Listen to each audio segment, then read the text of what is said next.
Hey, morning, you guys. It's your boy Keaton, and I am here with another video. As always, like, comment, subscribe. Link is in the description below. As I get into my NFL Week 5 predictions. If you guys like to play along, I would love to hear what you guys have to say for your picks down below in the comments. Let me know what you guys think, and let's get into it.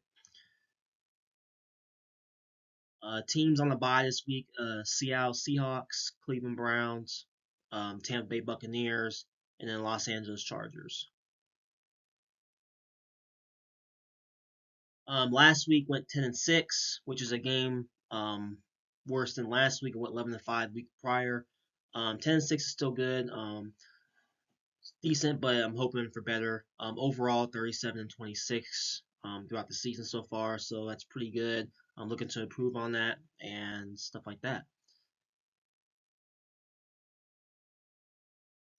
First game we have the Chicago Bears and the Washington Commanders on Thursday Night Football. The Chicago Bears, obviously they're just not a good team right now. Obviously, they got a lot of problems, just throughout the organization. Starting off with Justin Fields talking about the coaches not putting them in the best position to succeed. Um, Justin Fields obviously not playing well overall. Um, Chase Claypool, obviously that situation with, the coaching staff telling him not to show up to the facilities and stuff like that. It's looking like that he's probably done in Chicago, or they're at least done with him in Chicago. Um, which is a shame because Chase Claypool obviously has potential. I thought when he first came in, 6'4", 240 pounds, athletic. Dude talking about he's a top 3 receiver in the league. But how's that playing out for him right now? That type of deal. But and then also the Commanders, coming off a loss to the Eagles, 4-31 overtime, which I thought they should have won, honestly.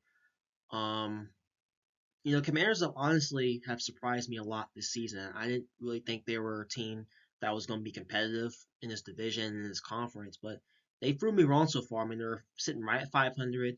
They're in the mix, and I believe they're going to be, competitive throughout the season. They're going to be a team that's going to be in the playoff conversation come the end of the season. But overall, I just think the Commanders are just a better team here. I'm picking them to win 24-18. I just think both sides of the ball they're better than Chicago right now. Chicago coming off, you know, 20, they were up 28-7 last week against the Broncos, blowing that. I just think that's deflating. I think that really should have been their first win, but now they have to go on the road in a tough environment. I just think the Commanders have more on both sides of the ball. I think their defense will be able to get after Justin Fields. So I like the Commanders to win this game 24-18 on Thursday Night Football. Next up, we got a London game edition, the Jacksonville Jaguars at the Buffalo Bills. The Jacksonville Jaguars, obviously, they were in London last week against the Falcons, 23-7. Um, Obviously, they were in London, so they have the advantage there. Um, but overall, man, this Bills team obviously is just coming off of a dominant win against the Miami Dolphins, um, 48-20. The Bills are just right now, they're showing right now why they're the team to beat, I believe, and not just the AFC, but in football. Their defense is legit. I mean, coming off of that loss to the Jets in Week 1 and being able to turn around and just righting the ship and just dominating teams the way they've been doing the last few weeks. Yeah, I mean, the Bills are just dominating right now. I think they continue this momentum. Now, like I said earlier, the Jacksonville Jaguars are already in London, so their body clocks are already adjusted to that time. But it won't matter because I think the Bills have more offensively. I'm picking the Bills to win 30-23. I just think they have a little bit more offensively than the Jags. Obviously, the Jags, even though they lose this game, they're still fine in the division. The division is very weak, and it's a long season, obviously. But I like the Bills to continue that momentum off or building off of last week and then going into London beating the Jags 30-23. Next up, we have the Titans at the Colts. Obviously, the Titans coming off a big win last week against Cincinnati. 27-3 at home. I really thought the Titans got after Joe Burrow in that offense last week. Joe Burrow in that offense wasn't able to do anything um, against that Titans defense. Titans defense has always been really good. Um, and then Derrick Henry got going last week, which I think if he gets going on the offensive end, it's really hard to stop him. I just think once they got that run game going last week, they just were unstoppable. They just kept feeding them and just playing their style of football. The Colts obviously come off a loss against the Rams, 29-23 last week. A good game, obviously. They were in it from start to finish, obviously, but they just weren't able to make the plays down the stretch to beat the Rams team. Good Rams defense, I would say. Um, the Colts, obviously, Anthony Richardson, I think he's going to, against this Titans defense, I think he's going to have a bit of a hard time trying to dissect this Titans defense. I think the Titans defense has a lot of experience on that side of the ball, and obviously, I think that's going to be the difference in the game. I think the Titans defense with that experience going up against a rookie quarterback and Anthony Richardson. I like the Titans to come out on top here, 21-17. I just think they, like I say, their experience is going to be too much for Anthony Richardson. It'll be a close game, but I just think the Titans have a little bit more, especially on the defensive end, to be able to make enough plays to keep Anthony Richardson and the offense off the field and stuff like that. So, and then obviously Mike Vrabel, the coach, against the Colts. I just think that, like I said, the experience factor has a lot to do with this. So I like the Titans in this matchup to win. Next up, we got the Texans at the Falcons. Obviously, the Texans coming off of a big win against Pittsburgh, 30-6 last week, which really shocked me because I did not think they would blow them out like that against a good Steelers defense. I would say, I guess, but the defense didn't show up last week. But anyways, C.J. Stroud, I don't think he was sacked once in that game against the Steelers. He had a pretty clean game offensively. The Texans, excuse me, the Texans defense were able to get after the Steelers and Kenny Pickett in the offense last week. They disrupted a lot of things they wanted to do offensively in that game. The Texans, obviously, another surprising team. They were supposed to be in the rebuild, but they're obviously 500. They're sitting pretty tight. They're sitting pretty good right now.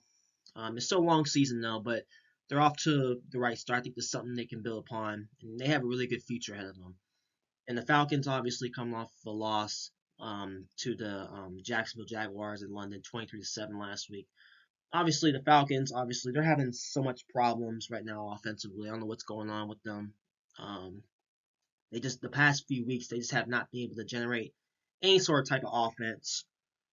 Um, against pretty good teams, obviously, but I just think the Falcons um, against the Texans, I think there's just a superior team. Desmond Ridder, we don't know what he's going to be able to do against this defense in Houston and stuff like that. I just like the Texans as matchup to win a close game, 23-16. I just think the Texans will continue to ride the momentum, and they're playing with a bunch of confidence right now, and I just like them in this matchup. I think C.J. Stroud continues to surprise a lot of people. Next up, we have the Carolina Panthers at the Detroit Lions. Carolina Panthers coming off of a loss last week to the Minnesota Vikings at home. Carolina, like I said before, they're just a team. They're a young team that's learning or trying to win, but they're not actually ready to win yet. I love Bryce Young. He's got a lot of potential in this league. I think he's going to be something special down the road. But I just think this Panthers team has a long way to go if they want to get anywhere winning wise. I just think they're going to have to go through a lot of growing pains this season. Like I said, they're going to have to be patient. The fan base is going to have to be patient with this team and the quarterback. Detroit Lions coming off of a win last week against the Green Bay Packers in Lambeau. Yeah, I mean Detroit. I love what I've seen from them. Um, love what I've seen from them on offense and defense. Jared Goff's playing really well. They have a good running game. They're able to run the ball down Green Bay in that defense. Um, love the coach. very motivated coach. And what I love everything they're doing over there right now, and they're building something special, and they're going to be the next team that's going to dominate. I believe it's going to dominate this division for years to come. They're going to be in the mix, not just for the playoffs, but potentially a Super Bowl if things continue to progress. So I like the Lions to come out on top here, 28-17. I just think the Lions are just a better team right now. Obviously, the Carolina. Carolina's in a different phase right now than the Lions. Lions are a team that's in win now mode. Carolina's they're in the rebuild, obviously. So I like them to win 28-17 at home.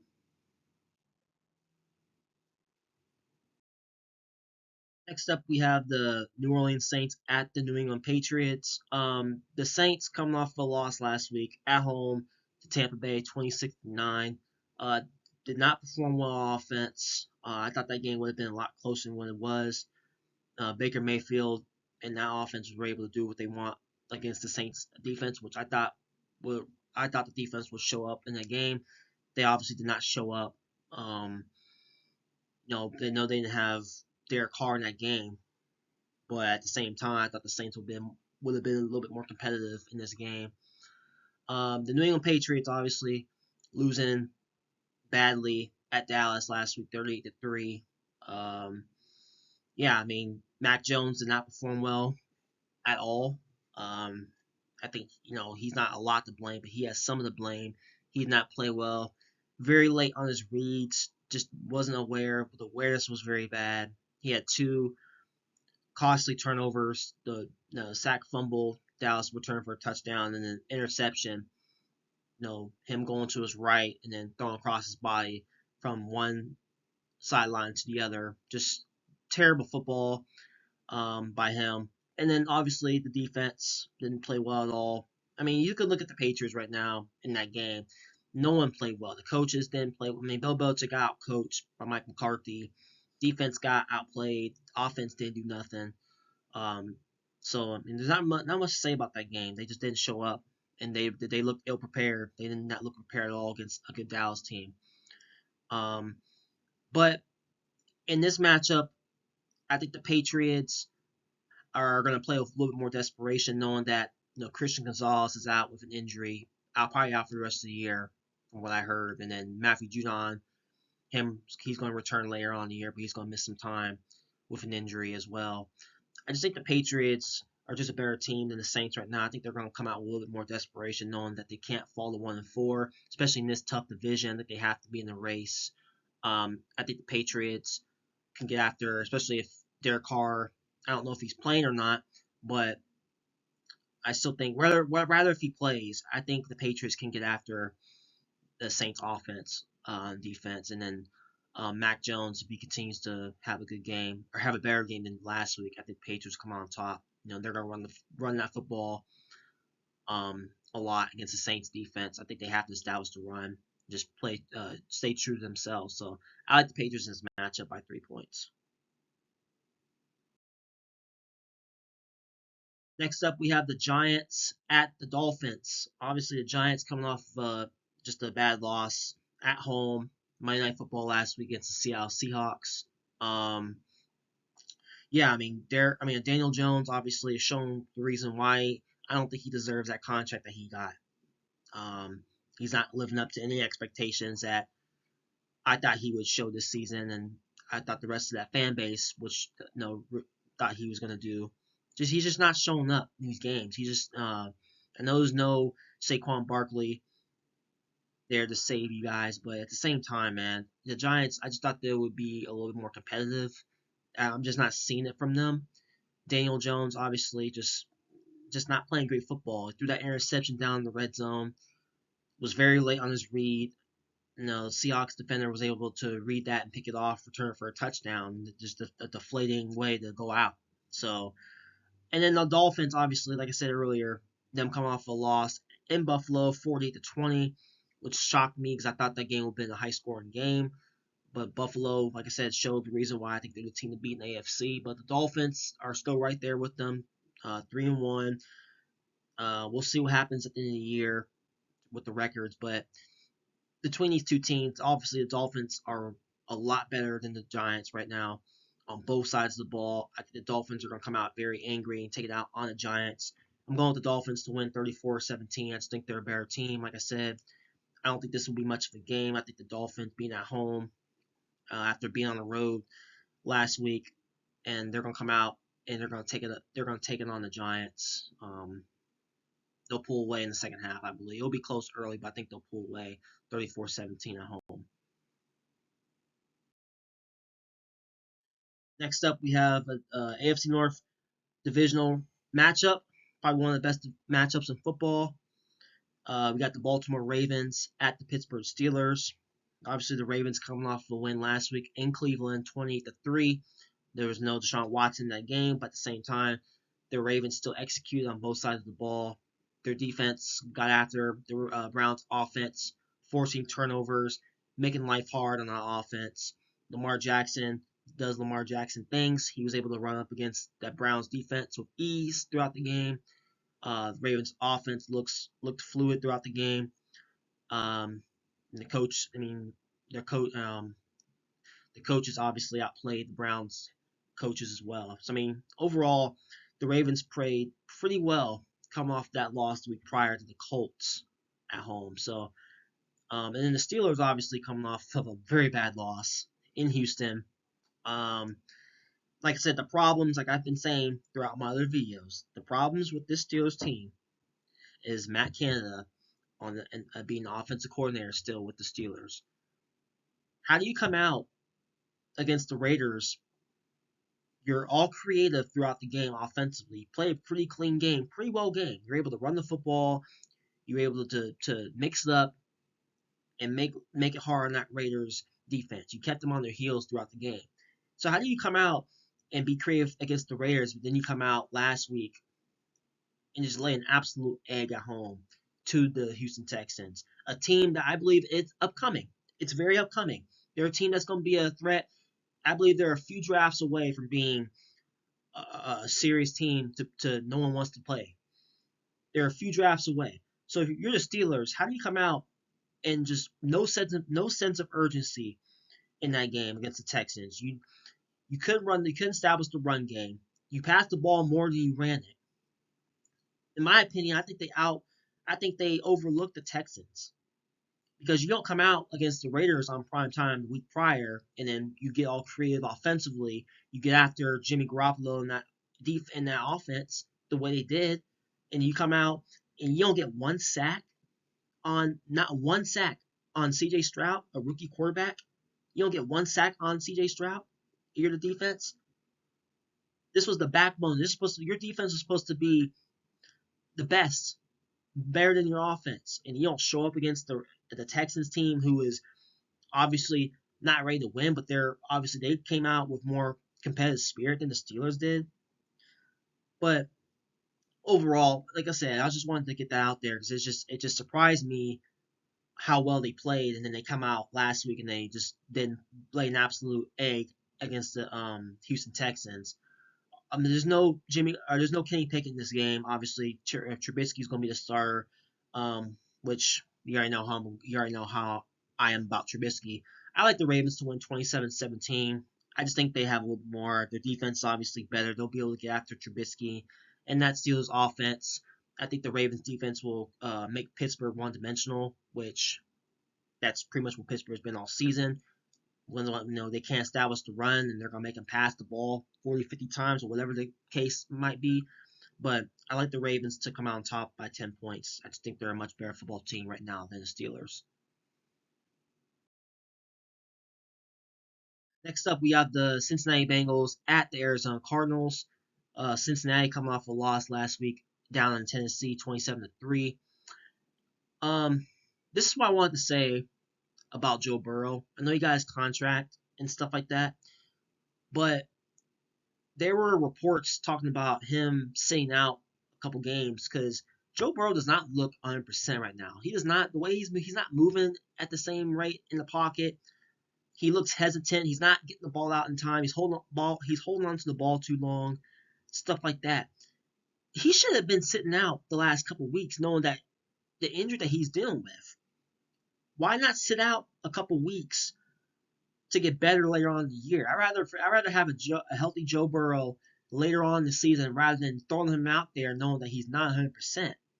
I don't understand why the Bengals organization decided to just throw him out there knowing that he's not 100%. You guys have seen him in these past couple games. He has not been able to move the ball, move around the pocket like he used to. He's not as mobile as he used to. But anyways, yeah, but Cincinnati come off a loss last week to the Titans. They weren't able to do anything offensively throughout the game. Titans defense did a really good job. You have to give them credit too. They were able to get after that Bengals offense last week, making life just miserable to Joe Burrow on the offense. And then the defense obviously was, I've said their defense is not the same this year with losing those two corners that they did last year. Um, and they're going to have trouble winning games if they're not able to get stops defensively, and then they can't move the ball down the field offensively, making them one dimensional. Um, yeah, but this is a must win for Cincinnati. I don't think they can afford to fall to 1-4. Arizona obviously come off a loss to the 49ers last week. I know they got a win at home against Dallas the week prior, coming out against a good 49ers team, which I think they're the team to beat in the NFC. I mean, can't really be ashamed of losing the 49ers. They're just a complete team on both sides of the ball. Obviously, the Cardinals weren't able to do anything against that defense, and they were not able to get stops defensively. But overall, I like the Arizona Cardinals to get the upset here at home. I just think that the Cincinnati Bengals, with Joe Burrow not being healthy, I just don't think it's not going to change the result for me. They're only averaging about 15 points per game if you really think about it, which it's very shocking for the amount of talent that they have offensively with T. Higgins, Jamar Chase, and those guys offensively. They're just not able to get anything going just because it's not Joe Burrow's fault, but at the same time, he's just not able to move around the pocket and give his receivers the football the way that he wants to. So I like the Cardinals to come out on top of home by a field goal, 20-17.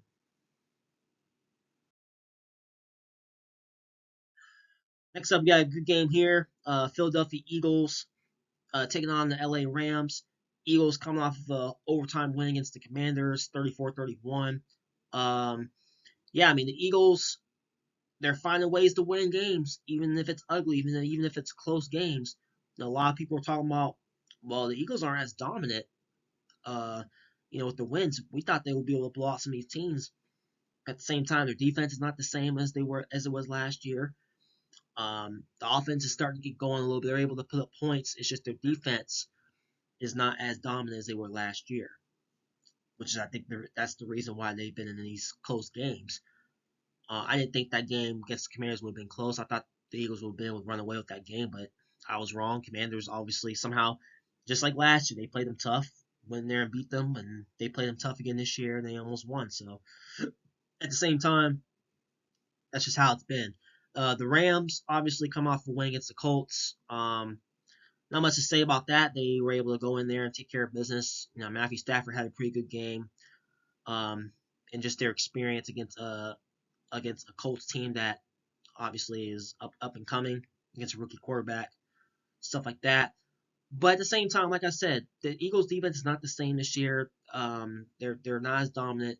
They're not able to stop people at the clip that I thought they would. So I'm gonna go with the upset here. I like the Rams to win this game at home, 28-26. I just think this game in LA. I think the Rams. I think people have disrespected the Rams. Everyone thought the Rams wouldn't be good. Them coming off of the Super Bowl a few years ago, whatever, and then them having the down year last year. I think they're motivated to come out here and prove people wrong. And they're a team that can compete in this division if they can continue to get to stack these wins early on and put themselves in good position. So I like the Rams to come out on top here by 2 points at home against a good Eagles team. Next up, we have the Jets at the Broncos. The Jets obviously coming off of a loss last week against the Chiefs at home, 23-20. I really thought Zach Wilson played really well, probably the best I've ever seen him play. Um, he looked a lot more confident throwing the football. Um, his reads were good. He had a really bad turnover at the end of the game that ended up costing them the win. But I thought, watching that game last week, he looked poised, he looked confident, and that's the Zach Wilson that you need. And I think that's what Jet fans were waiting to see. Just to see a confident Zach Wilson out there flinging that football. We know he has the physical traits. He has a strong arm. He's mobile, stuff like that. It's just, I think it was up here with him that was setting him back a lot in these games. And, I thought he came out, I thought he looked really good against a Chiefs. They were down what 17-0 earlier in the game. They got back in the game and they put themselves in good position to win until that late turnover he had. But at the same time, that was probably the best Zach Wilson I've seen. Um, so we'll see if that continues on in this game. And then the Broncos obviously come off of a win in Chicago, down 20-7 early in that game, and then them being able to come back and win the way they did, I thought was pretty impressive. That was a good win for the Broncos. I feel like they needed this win to try to give them some more confidence and get them something to build on going forward. But in this game, this is probably one of my hardest games to predict because both defenses. Now I know the Broncos haven't lived up to defense so far this year. They've been very bad defensively. And the Jets obviously have been consistent all season so far. But I think this is the game Sean Payton and Russell Wilson will be able to figure out the Jets a little bit in this game. I think the Broncos being at home here at the Mile High and that high altitude will be a little bit too much for Zach Wilson in that offense to be able to generate any type of offense. But it's going to be a close game for sure. Now, the Jets can easily go in and win this game if they want to, but the question I have is, can Zach Wilson be consistent with his play? Can he build off of last week against the Chiefs? I know they lost last week. No, there's no moral victories in this league. But can he build off of last week? Can he continue to be confident in what he does with his physical traits and, like I said, his ability to be able to throw the football, you know, and scramble in that pocket, make good plays for his receivers in that offense. But at the same time, I don't think he's going to be consistent this week. I like the Broncos in this game, 16-13. I just think the Broncos being at home in that environment and them coming off a win last week, I think they're going to continue to build on that and then beat the Jets here. Um, if this game was in New York, I would be going with the Jets, no question about that. I think the Jets, obviously, I think they're a much better home team than they are on the road. They lost to the Patriots and then the Chiefs last week in two very close winnable games that they could have won. So, but anyway, I like the Broncos to win at home 16-13, a low scoring defensive battle. Next up, we have the Kansas City Chiefs at the Minnesota Vikings. The Chiefs coming off of a win last week against the Jets, 23-20. Obviously, the Chiefs started off hot, 17-0. Didn't really do anything the rest of the game, which kind of concerns me a little bit because even though they're winning games, their offense has kind of took a step back a little bit this season. Um, but at the end of the day, it's still Patrick Mahomes. As long as Patrick Mahomes and Andy Reid are on those sidelines, they're gonna win the majority of their games, which I think they'll be fine. But it's just their offense. I think their offense needs to pick it up a little bit, try to score a little more points in that aspect. And then the Vikings obviously come off of a win last week at Carolina. I think they needed that win. They couldn't afford to fall 0-4. So they got a big win there on the road. And this should be a high scoring game, I believe. But it's going to come down to which quarterback can have the ball last. And I think it's going to come down if Patrick Mahomes and the Chiefs have the ball last, even if it's a tie game or whatever, even if they're down, I think they're going to be able to come down and score with just Patrick Mahomes with his experience. And then Travis Kelce, obviously, Mahomes relying on him to make plays late in games. So I like the Chiefs to come out on top here, 27-24. It should be a good game. But it's one of those games where I think the Chiefs, they're not going to be over 30 points, but I think it's one of those games where they can sneak out a victory just because they have a little bit more on offense to be able to make plays. I think Kirk Cousins will have they'll probably have a late turnover that'll cost the Vikings a win. So I like the Chiefs to come out on top 27-24 in Minnesota. Next up, we have the Dallas Cowboys at the San Francisco 49ers. This should be a really good game here. Cowboys obviously come off of a big time win against my New England Patriots, 38-3. They were able to. I mean, Dak Prescott was able to do what he wanted offensively. He was able to throw the ball efficiently. They were able to run the football the whole game against the Patriots. A good Patriot defense. And stuff like that. Just overall, their special teams played really well last week, and I mean they just did have a weakness last week. They were able to do what they wanted offensively and defensively. The 49ers, obviously, they continue their dominance over the Cardinals last week. The 49ers, like I said at the beginning of the year, they're the team to beat in not just NFC, but in the NFL. I just think this team has no weakness whatsoever. They have the defense, they have the offense, they have the quarterback, they have the coaching, they have a good scheme. There's just no weakness. I mean, this team plays well at home and on the road, and they're just a team that's just locked in, and they're in sync. Everything they're doing, I just love what they're doing over there. I mean, they're just I know that the Eagles were in the Super Bowl last year, but the 49ers, I think they're letting people know like, hey, like we're the team to beat, and that does not surprise me one bit because they're looking like they're a team that can represent the NFC this year. But overall, I like the 49ers to come out on top here, 21-14. Dak Prescott obviously struggles against this 49er team. You saw in the the two playoff losses against this team. One at home, 23-17 last year, 20-12 in the divisional round.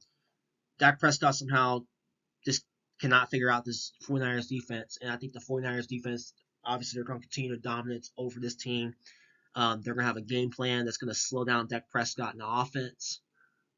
Obviously, their defense is going to have to make plays and try to get the 49ers off the field, but Brock Purdy, he's going to continue to do his thing. The receivers are going to continue to make big plays on the field against a good Cowboys defense. But overall, I think the 49ers is just a better team here. Even if this game was in Dallas, I would still be going with the 49ers. I just, like I said, I think they're just overall, there's just a more well-balanced team on both sides. So I like the 49ers in this game to get the win in prime time. Monday Night Football edition, we got the Green Bay Packers at the Las Vegas Raiders. The Packers coming off of a loss last week at home against the Lions. Got down big early. I thought they looked like they were going to come back a minute. They looked like they were going to come back in that game. Obviously, they just didn't have enough in the tank. Obviously, Lions were able to score another touchdown, which put the game to bed there. Stuff like that. But I just think the Packers need to learn how to not start off games so slow, try to work their way back. I just think they expend a lot of energy trying to come back. I think they need to start off the game a little bit stronger, so that way they're not in such a big hole trying to come back later on in the game. So I think if they can start off well in this game against the Raiders, I think they can be able to play more efficiently, maybe run the football a little bit more, that type of deal, instead of having to pass the ball so much just because you're down 17-0, whatever the case is. The Raiders obviously come off a loss too against the Chargers, 27-20. They were competitive in that game against the Chargers. Obviously, I don't think Jimmy Garoppolo played last week. Not that I know of. I think he was still dealing with that concussion. But anyways, at the same time, this is not a good football team in the Raiders. Josh McDaniels, I don't think he's the right guy for that job, in my opinion. I don't think he's a good head coach. I think teams are starting to figure him out a little bit with his, just vanilla play calling and stuff like that. Devontae Adams is their only good player, which you can easily just send a double team and just, play one-on-one against everybody else if it ends up coming down to that. I think he's going to end up requesting a trade sometime down the road, whether if it's after the season or whatever the case is. Devontae Adams, I'm talking about here. But this overall, this Raiders team is just not a good team. I don't, they're 1-3 right now. I just don't think they're going to be as competitive as some people think they are. I like the Packers to come on top here in a close game, 23-21. I just think Jordan Love will be able to make more plays. I think the Packers will bounce back from that disappointing loss at home against the Lions. They're obviously a better team. Their defense should be able to get after the Raiders' offense. And then the Packers, what if they, like I said, they send a double team to Devontae Adams, they take him away, and they make someone else try to score. I think that'll be just enough to try to get him over the top here. So I like the Packers to win a close game here, 23-21 in Vegas. That'll do it. Those are my Week 5 picks. If you guys are new to this channel, subscribe to my YouTube channel, Keaton Talks Sports. Follow me on Instagram, Keaton_McNair. The links are in the description below. Thanks for watching, and we will see you guys in the next video. Peace.